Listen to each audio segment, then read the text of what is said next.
Hey, I'm Steve Philp. I grew up in Newcastle and I live in Sydney now, and I'm up here headlining at this fabulous club, the Sit Down Comedy Club. I love it, it's great. I was doing a bit of acting, and I was living in a house with a bunch of guys who promoting comedy, and they were like, "Mate, you should have a go." And I was like, "No way!" Prior to that, I was the fill-in for Captain Feathersword in the Wiggles.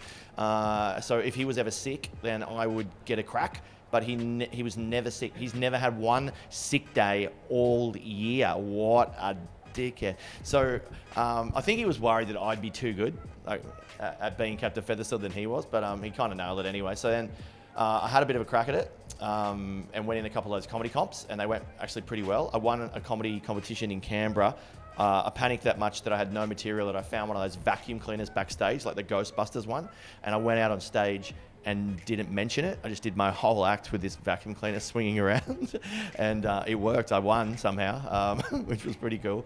And then I had a really crap gig after that. Quit. I was like, I don't need that anymore. It's not fun when you have a bad gig. And then I just couldn't stop writing, so I kept going. And I'm actually not very good at anything else, so that's why I do comedy. I'm very lazy. So the best part about being a comedian is not doing much at all. Half an hour of work a day. But you know what? I still find the time to whinge. So if I have to do a gig on a Sunday arvo for half an hour, all day, I'm like, oh mate, I've got to go to work.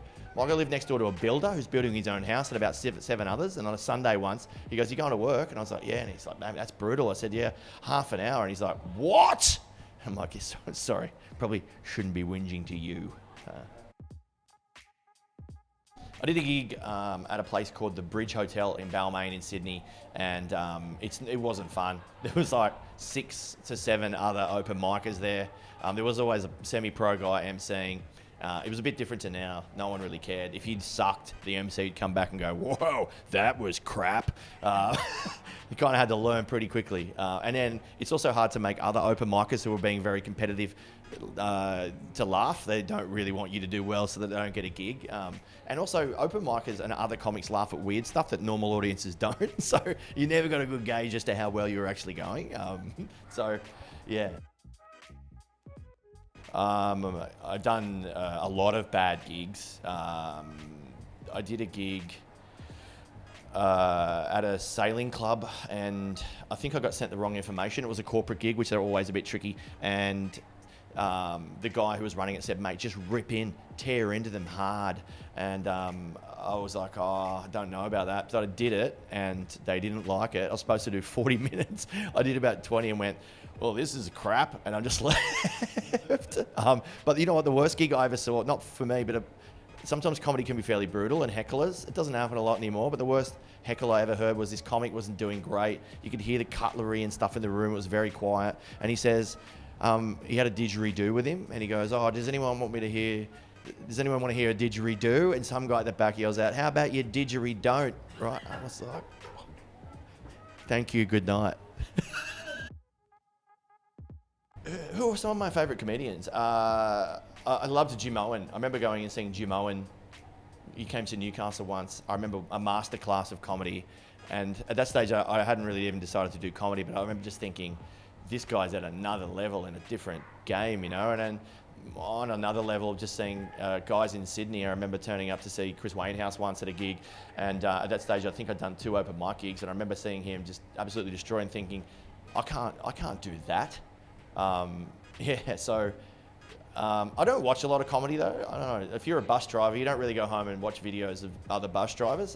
That'd be weird, right? So I try not to watch any comedy. And I think sometimes if you're watching too much comedy, then it gets blurry as to who wrote what and who did what and whatever. Someone sends me a link about a funny comic, I'll certainly watch it. I prefer to watch people not getting laughs. I'm a bit macabre. I love open mic nights in Brisbane for that reason alone. I'm sadistic, I'm sorry. I think anytime you go away to do comedy is great, you know, to know that someone wants you to go a significant distance to tell jokes to people is great. I've also got the opportunity to work on loads of TV shows, doing a lot of audience warm-up stuff, which is absolutely fantastic. You know, I think that's really cool. I've also, you know, worked at the Opera House and some of these bigger venues. I supported Carl Barron one time. So working with guys like that is always a lot of fun. And yeah, so I like doing a lot of different stuff. I think that's cool. And I think I'm lucky, you know, like recently a comedian had a whinge to me about, oh, you know, I think I'm gonna, like, he was basically saying that he wasn't getting everything he deserved. And I was like, mate, go back and dig holes in the street. See how hard that is for a little while, right? We don't work hard. It might seem like it. People always go, oh, comedians, tough job. And you're like, really? I think open heart surgery on a baby is a pretty tough job, right? I just get up and talk shit for half an hour. I think that's that hard. Comedy's changed a bit, but I think there's a bit of an issue at the moment where people go, oh, you can't make jokes about anything. Comedy's gone too PC. I actually disagree with that a lot. I think what they're trying to say is that you can't be racist anymore. That's essentially what they're saying. For me, I haven't really changed my act. I've dropped a couple of little things that probably just a bit iffy, but just as times have changed, you know. But I think if you're a comedian and you're whinging about you can't make jokes about anything anymore, then you're not writing enough. You can make a joke about a moth or a dog or a cat or whatever. There's 100 things you can write about. Maybe you're not funny enough if that's the problem. But I think comedy certainly changed a lot, but it's for a good thing. I think there's a lot of things that 20 years ago people were saying on stage that you just should never have said. And now it's good that you're not allowed to say it anymore. Do I have advice for starting out in comedy? Absolutely. I'd say don't do it. I need more work. So I'm sure people have probably said that before. I would just say, I think what happens with young guys now is that they try and do too many new jokes a lot. I think when I started, I got told, just absolutely nail your 5 minutes. Just get 5 minutes, nail it, go to every club. Clubs like the Sit Down and Comedy Store in Sydney, they just want you to kill every time. So if that means you doing your best 5 minutes for a year, great, right? Slowly elaborate on that, maybe drop a joke here and there. But I think absolutely doing as many gigs as you can, as many times a week as you can, to different crowds in different areas. Travel a bit. I know there's a lot of guys in Sydney who are inner city guys who, the moment they step 20 kilometres in another way, the demographic can change and they battle a bit.